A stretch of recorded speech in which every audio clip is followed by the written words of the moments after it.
प्यारे बच्चों, पिछले लेक्चर में हमने 13.5 एक्सरसाइज पूरी की थी और उसमें घन और घनाभ का आयतन था। अब हम शुरू कर रहे हैं बेलन का आयतन। आपको पता है बेलन ऐसी आकृति होती है जो बिल्कुल गोल और इसके दो आयताकार सिरे होते हैं, 1 और 2, और ये इस तरह से आकृति को हम इसको बेलन कहते हैं। बेलन का पृष्ठीय क्षेत्रफल, संपूर्ण पृष्ठीय और वक्र पृष्ठीय हम निकालना सीख चुके हैं।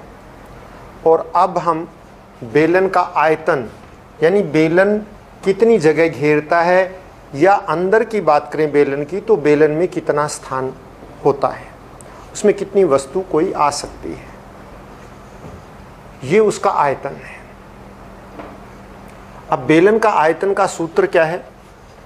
बेलन के आयतन का सूत्र, हम बेलन ड्रॉ करते हैं तो बेलन जो है बच्चों ऐसा होता है जो अभी आपको दिखाया था, एक गोल पाइप की तरह से।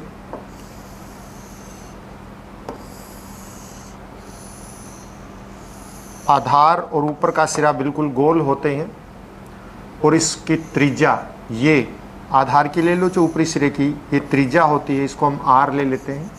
और यदि ये ऊंचाई को हम h ले लें तो बेलन का आयतन जो बनेगा, बेलन का आयतन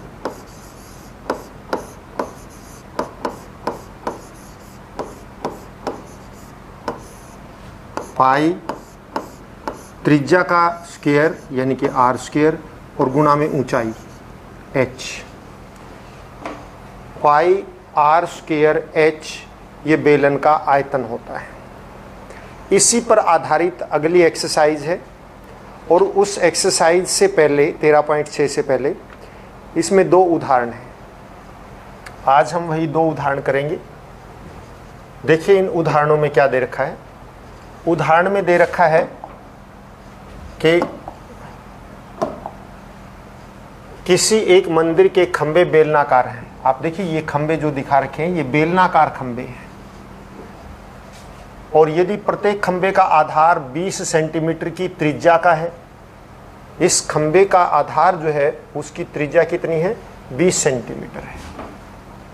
मैं आपको कहूँ कि खंबा इस प्रकार का है, बेलनाकार, ऐसे खंबे हैं इसमें, और इसकी जो आधार की जो त्रिज्या है वो 20 सेंटीमीटर है,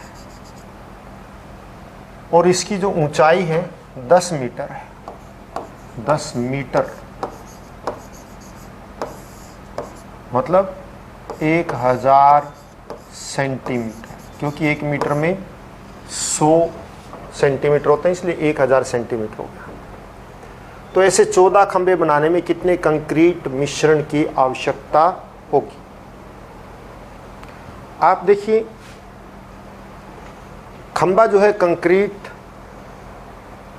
मिश्रण से बना है, तो इसका मतलब कंक्रीट मिश्रण खंबे का पूरा भरेगा, यानी कि कंक्रीट मिश्रण का आयतन जो है वो खंबों के आयतन के बराबर है। तो इसलिए हम खंबों का आयतन निकाल लेते हैं, तो वही कंक्रीट मिश्रण का आयतन हो जाएगा। एक खंबे की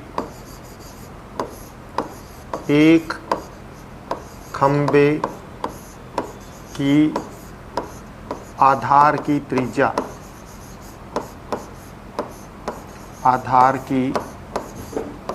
त्रिज्या कितनी है? ये है 20 सेंटीमीटर। खंबे की ऊंचाई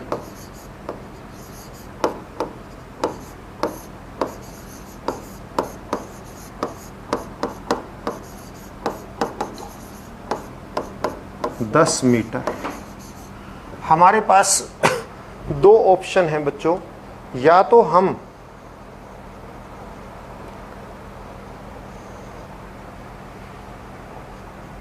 सेंटीमीटर को मीटर में बदल लें, या मीटर को सेंटीमीटर में बदल लें, वो हमारी मर्जी है। तो हम मीटर को सेंटीमीटर में बदलेंगे तो दशमलव नहीं आएगा, आपको आसान रहेगा। या फिर उसको फिर बाद में हमें फिर सेंटीमीटर को मीटर में, घन मीटर में बदलना पड़ेगा। तो इससे बढ़िया है कि हम पहले ही इसको जो है सेंटीमीटर को ही मीटर में बदल लेते हैं, यानी कि 20/100 और आप कह सकते हैं 1/5 मीटर हो गया। बस इसी को हम आर मान लेंगे। एक खंबे का आयतन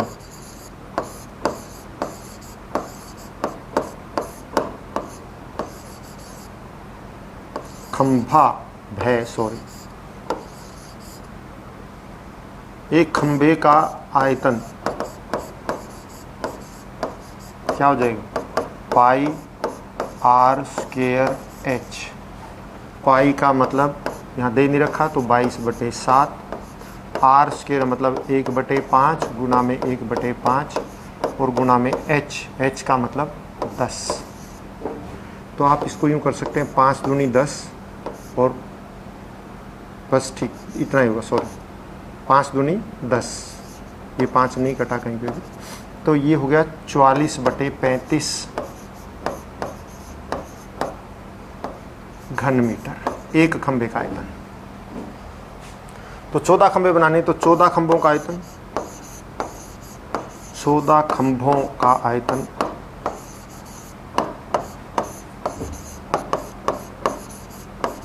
इसको हम 14 से गुणा कर देंगे, 44/35 गुना में 14,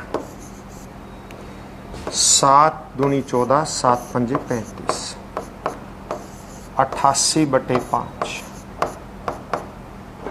17 पंजे 85.6 घन मीटर, 17.6 घन मीटर। ये इतने खंभों का आयतन है, इसलिए सीमेंट का आयतन क्या होगा, इसलिए कंक्रीट का है ना, इसने कंक्रीट मिश्रण की आवश्यकता, तो कंक्रीट मिश्रण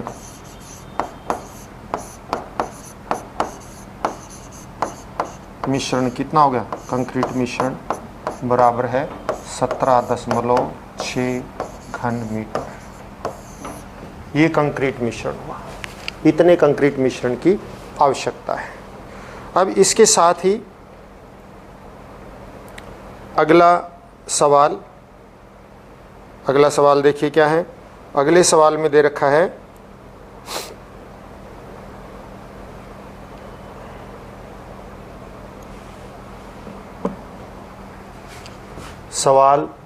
मतलब उदाहरण नंबर 14, रमजान के एक मेले में भोज्य पदार्थों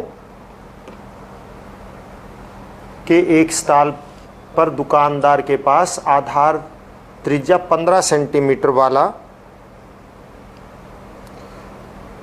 क्या है, एक बर्तन था। 15 सेंटीमीटर वाला आधार की त्रिज्या वाला एक बर्तन, और इस बर्तन मतलब ये देखिए ये बड़ा बर्तन है, इसके आधार की जो त्रिज्या है वो 15 सेंटीमीटर है।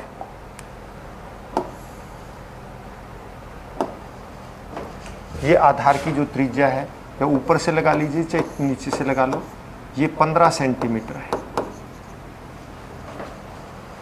और जो छोटे हैं उनकी 3 सेंटीमीटर की त्रिज्या है। तो 15 सेंटीमीटर आधार वाला एक बर्तन था जो 32 सेंटीमीटर की ऊंचाई तक जूस भरा था। देखिए ये जो ऊंचाई है जूस की, ये 32 सेंटीमीटर है। इसने कह रखा है कि ये जो ऊंचाई है ये 32 सेंटीमीटर है जूस की ऊंचाई, और इसकी आधार की जो त्रिज्या है, या हम ऊपर से दिखा देता हूं मैं, इसकी जो त्रिज्या है, क्योंकि ये बेलनाकार है तो ऊपर और नीचे त्रिज्या समान है, तो ये त्रिज्या 15 सेंटीमीटर है। और ये जो छोटे हैं इनकी आधार की त्रिज्या जो है वो 3 सेंटीमीटर है, और इनकी जो जूस की ऊंचाई है वो 8 सेंटीमीटर है प्रत्येक में। 8 सेंटीमीटर ऊंचाई तक भरे 3 रुपए, और मतलब ये क्या करता है, 15 सेंटीमीटर की त्रिज्या वाला और 32 सेंटीमीटर की ऊंचाई तक उसमें जो है जूस भरता है और फिर उसको, यानी बड़ा बर्तन है, उसको छोटे बर्तनों में, छोटे गिलासों में डाल देता है और प्रत्येक गिलास का जो आयतन, जो त्रिज्या है वो 3 सेंटीमीटर और ऊंचाई जो है वो जूस की 8 सेंटीमीटर है और वो 3 रुपए का एक गिलास बेचता है। जूस को पूरा बेचने पर दुकानदार को कुल कितनी राशि प्राप्त हुई? यानी इस बर्तन में से इस तरह से गिलास भर भर के बेचता है, 3-3 रुपए का एक गिलास, तो उसको कुल कितनी आमदनी हुई ये बताना है। तो सबसे पहले हम बड़े बर्तन का, यानी बड़े बर्तन में जो जूस है उस जूस का आयतन निकाल लेते हैं वो कितना है, और फिर छोटे का निकाल लेंगे और फिर उनको भाग कर देंगे तो हमें गिलासों की संख्या आ जाएगी और उसको 3 से गुणा कर देंगे तो वो हमारे उसकी कमाई आ जाएगी। आप देखिए फिर, बड़े बेलनाकार बर्तन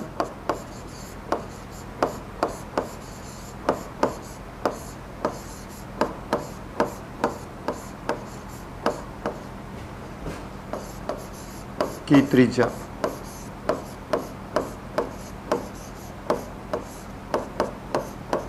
15 सेंटीमीटर।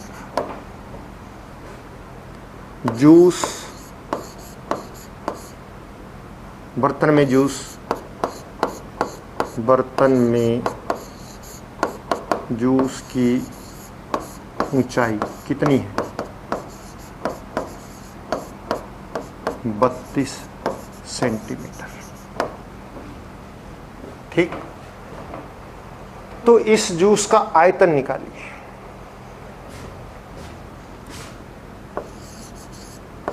कुल जूस का, या आपके जूस का कुल आयतन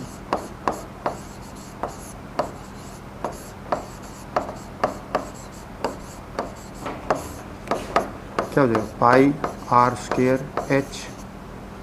पाई का मतलब, पाई रहने दो क्योंकि अगला भी वो है तो पाई से पाई कट जाएगा, हमें करने की जरूरत ही नहीं। आर स्क्वायर 15 गुणा में 15, एच 32 ऊंचाई तक वो भरा हुआ है, इतने घन सेंटीमीटर आ गया। ठीक है ना? गिलास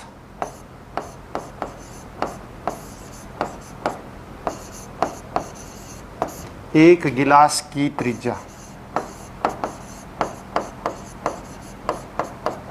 3 सेंटीमीटर। जूस की ऊंचाई,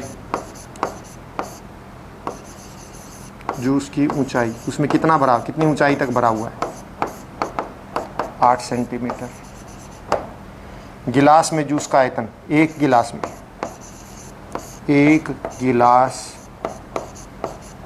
में जूस का आयतन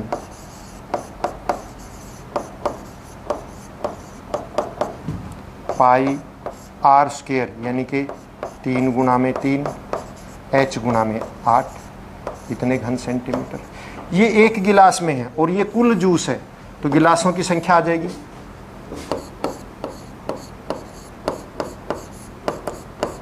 गिलासों की संख्या कितने आ जाएगा? जूस का कुल आयतन